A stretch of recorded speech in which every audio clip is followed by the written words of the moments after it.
Today I'm taking another look at a very special premium quest, namely Premium Quest Level 10, Task 1. Catch 7 different fish species at the lower Tunguska or at the Yama using a lure from the category Artificial Rodents. And that's exactly what we're doing now.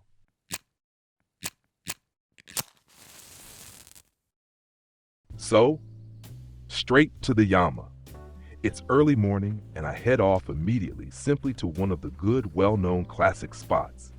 And there we'll first set up our entire setup. One option that keeps working really well over and over again is this area right here in front. And I'm now going to try to pull the rodents slightly slower with the current. That means I'll start right here in this section. So this is the first area. After that, we move a bit further into this area. And after that, we continue further down here.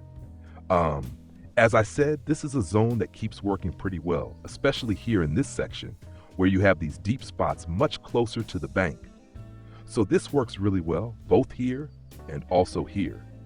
And then I'll walk all the way down to this area here, and usually this should work out quite nicely.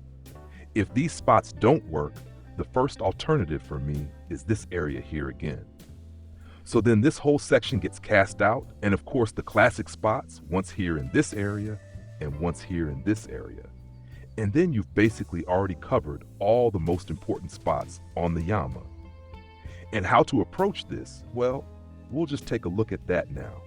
So I grab my heaviest spinning rod because these rodents obviously have some weight, and then we just start right away. I'm running 13 kilograms of fluorocarbon here. I wouldn't go too heavy either. I'll start with these rodents at 20 grams. For me right now, the most important thing is simply to catch something at all. Catch 7 fish, and it doesn't matter how heavy they are. And that's exactly why we're starting here with the 20-gram rodents. So, full cast out. Happy hour is starting, that's good. And I'm actually moving quite slowly here. I'll set speed 10, and then we just pull through loosely. Yeah, relatively slow, maybe make a short pause, then pull through loosely again. This will obviously take a bit of time because the most important thing is always to figure out which color is interesting right now, especially in sunshine. And that is always the really difficult part on the Yama, because here on the Yama, over the course of the day, we get 2, 3, sometimes even 5 different weather situations. And for every different weather situation, ideally you use a different color, a different retrieve, or even different depths, meaning different speeds at which you retrieve the artificial lure, or how exactly you retrieve it. And all of that has to be tested. So I'll make the first casts, casting out loosely each time and first of all testing colors. And the best thing to do is to pull through once. And as soon as you're successful with a color, meaning right on the first retrieve already, then of course you stick with that color. The question now is, really, how long does all of this take? So just pull through a bit. Pull through slowly, always let it drift a little, then pull through again, then let it drift again. And that's actually the main key point, to first figure out which color is interesting right now.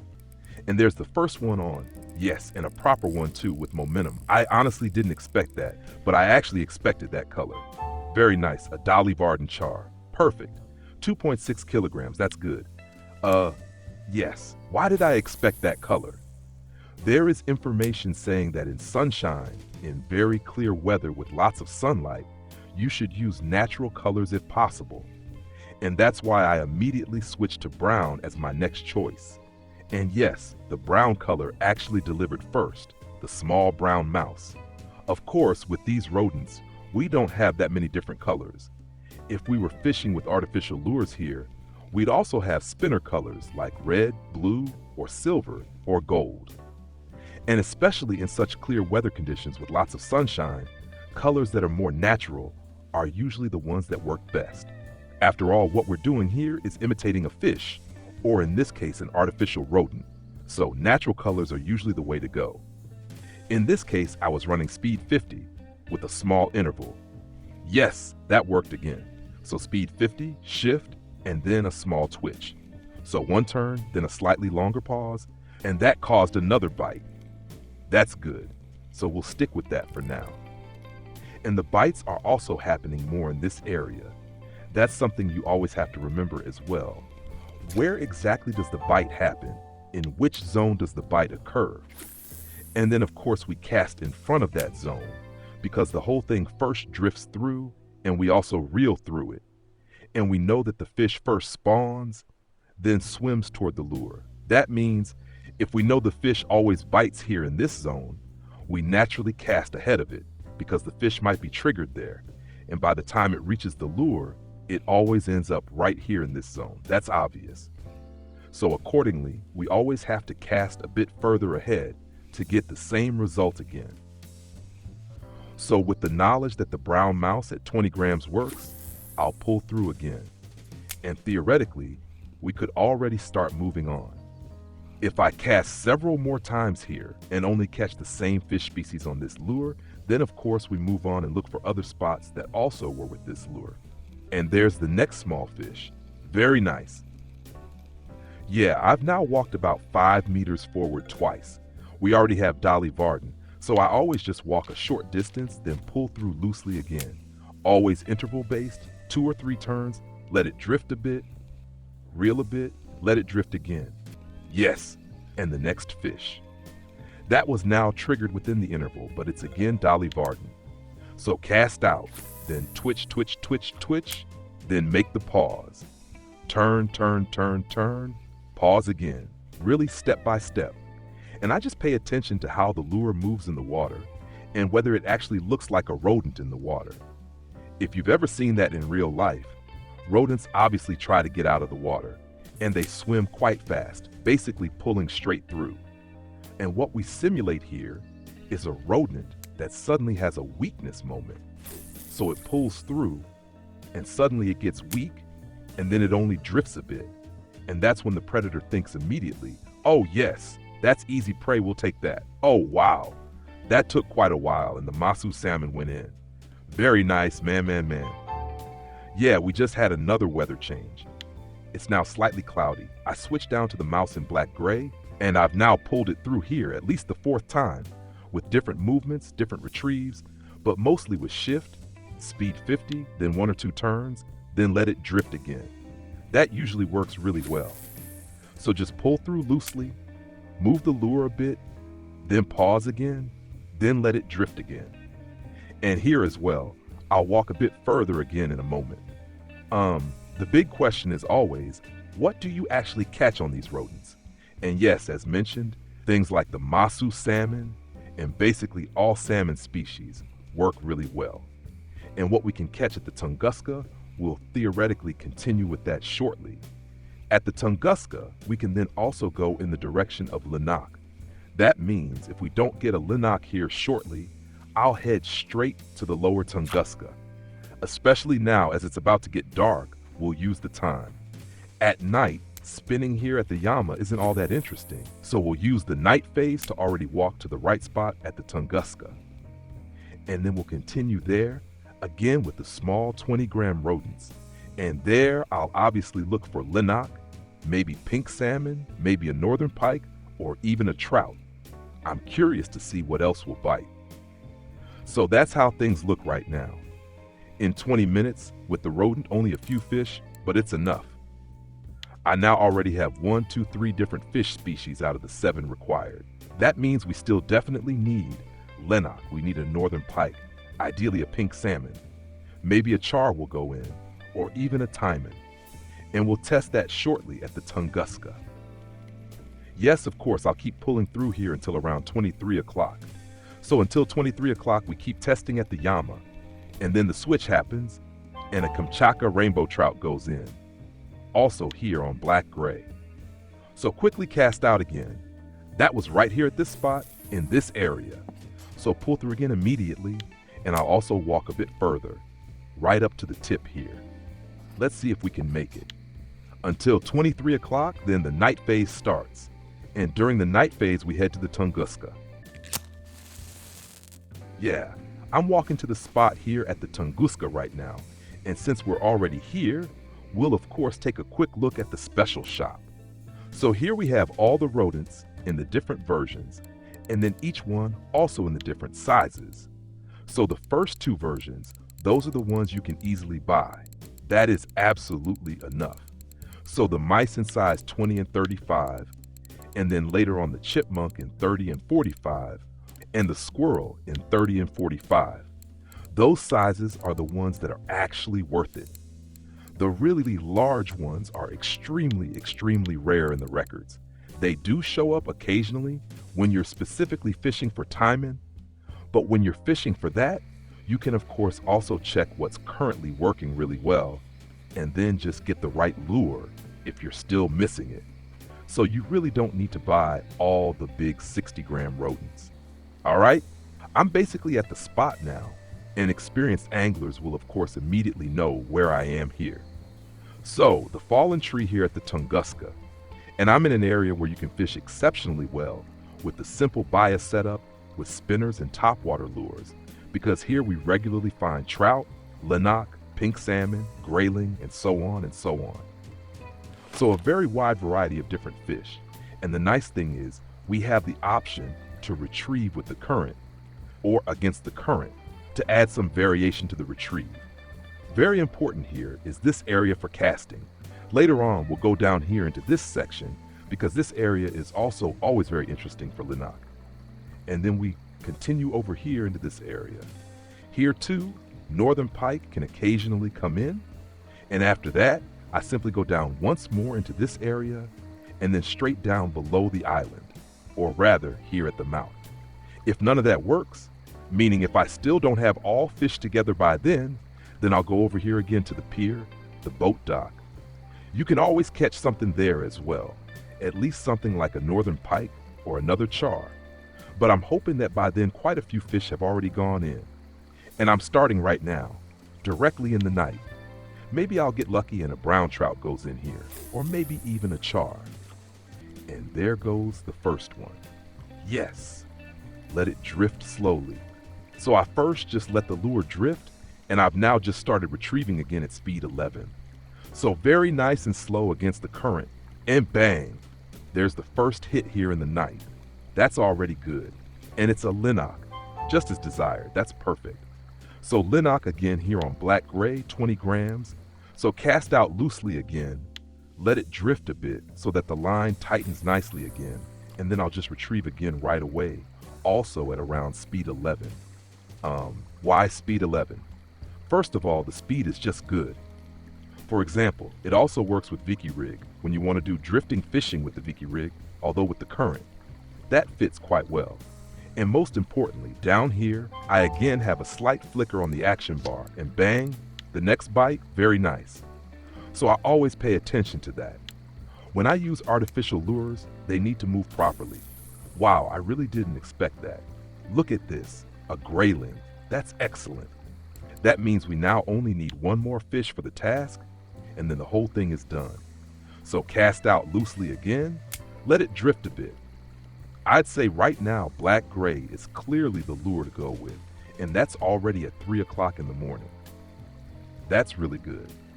And now retrieve nicely and loosely again against the current, and ideally now we're still missing a brown trout.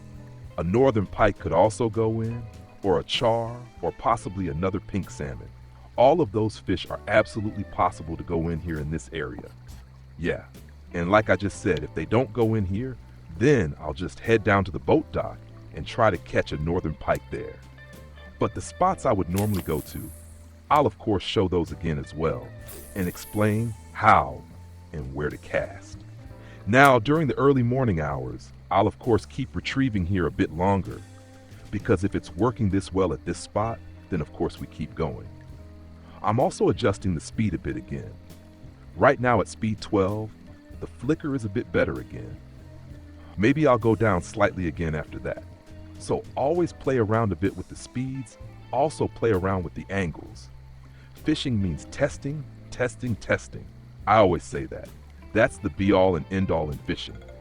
So keep trying things, and always try something different. I also just tried that earlier, casting loosely and just letting it drift. However, with that method, it can easily happen that the angler interaction is missing. With many retrieve methods, it's important that we, as anglers, occasionally reel in a bit of line. Without reeling, no reaction occurs. You see that with many methods in freshwater fishing. Different from the Norwegian Sea where we can jig continuously, in freshwater, we usually don't get into most retrieve styles without reeling. That means reeling will probably be a very important part here as well, even when retrieving these rodents, where there isn't really a fixed retrieve method. Now I've retrieved here in this area again with some interval reeling, always with short pauses, but I think I'll now just pull through loosely again. Yeah, it's flickering again on the action bar. That's perfect. Now I'll pull through here another 2 or 3 times, and then I'll move on to the other spots, show those as well, where to cast and how to cast there properly. And then we've basically covered all information for this task. It's 6 o'clock in the morning now, which is the actual morning time. That fish were already biting here at 3 o'clock in the night is rather unusual, but of course we gladly take them all. So now around 6 in the morning, we'll test a bit more, make another 2 or 3 casts, and see if it works here. And here again, retrieve with the current, retrieve against the current to properly test the spot in different situations. So to retrieve the lure through the spot under different conditions. The next spot is over here in this area. So I was standing over there earlier, and now we go down into this area, which also works really well for linnock and pink salmon. Here, char or taimen can occasionally go in as well. That's absolutely possible. So I'll retrieve loosely here as well. I already cast into this area earlier from the other side and pulled against the current, and now I'll pull down here again with the current, or then straight back up against the current. This entire area is always worth it, by the way, even if you're not fishing with rodents, but with normal lures. Especially with surface lures, this works really, really well here. Yeah, the next spot here should of course be very well known, right here at the waterfall. In this area, cast everything out completely, down to roughly this rock here. So cast the entire area. Roughly speaking, in this area, you'll often have northern pike as bycatch, but also linnock and pink salmon. Here we're obviously retrieving with the current the whole time, but that's fine. Well, what do we have here? A small one, another small linnock. So cast out again immediately, try again. Pull through nicely and slowly, pulled a bit with the current here, made small pauses again, continued pulling, pause again, then continue. Very similar to the other spots. Always play around a bit with the lure. And as long as the lure works here, in this case still black-gray, I won't change it yet. Even though, just like on the Yama, we also test different colors here. Alright, next area here is directly at these rocks. From here, we can nicely cast against the current, once behind the island and once in front of the island. So cast into both channels here, and then retrieve loosely against the current again. Adjust the speed again so that we get good action on the action bar, and then just pull through loosely in this area. And there comes the first hit already. That was cast out, and then at speed 50, 2 turns, pause, 2 turns. It happened quite quickly. And that was cast into that area up front where that tree trunk is lying right now. Straight out. And what do we have here? Another linnock, of course another linnock. And the next one, yeah, that seems to work quite well here. Pretty fast bites. And we happily take all the linnock because they also bring in a good amount of silver. So no problem with linnock, even if it's the last fish we still needed to complete the task. Yeah, the front areas here should also be very familiar. So cast this area out, or rather the bank near area. From here, cast behind the island again, and then retrieve with the current. Always let it drift a bit, and there's already a bite. So pull, let it drift a bit, pull a bit again with interval, whether you do it fast or slow. Ta-da, over the top. Completely over the top, but completed. There it is now, the Arctic grayling. Excellent. Yeah, mittens, very nice. We happily take the thick, heavy gloves as well. So Arctic grayling now during happy hour and the tasks are completed. What more could you want? Well, maybe 2 more spots, and of course I'll show those too. So we do the same thing here in the bank near area. Retrieve nicely sideways to the current, here at the mouth, and over there as well. So calmly cast from the tip over there. That's very important. And for northern pike fishing, you can always go straight to the boat dock. There, however, I'd recommend using thicker fluorocarbon with the mouse. I'd say at least 27 kilograms of fluorocarbon, so we even have a chance that it doesn't get bitten through. So we change the setup immediately, and then we can cast through here, left or right of this tree. But be extremely careful here not to cast too close to the tree, because in this area you can very quickly snag on it, especially when casting here, because the tree continues underwater in this section. And if you cast too close past it, it's very possible that you'll snag on the tree. But roughly in this area, we always have the chance to catch northern pike, but also char, taimen, and with a lot of luck, maybe even nelma. So we have multiple options here to catch a wide variety of fish at the Tunguska using these rodents. That's it for this task. I hope it helped you. If yes, leave a thumbs up and subscribe to the channel. That really helps me. And then I'll see you in the next video or in the next live stream. Until then, tight lines,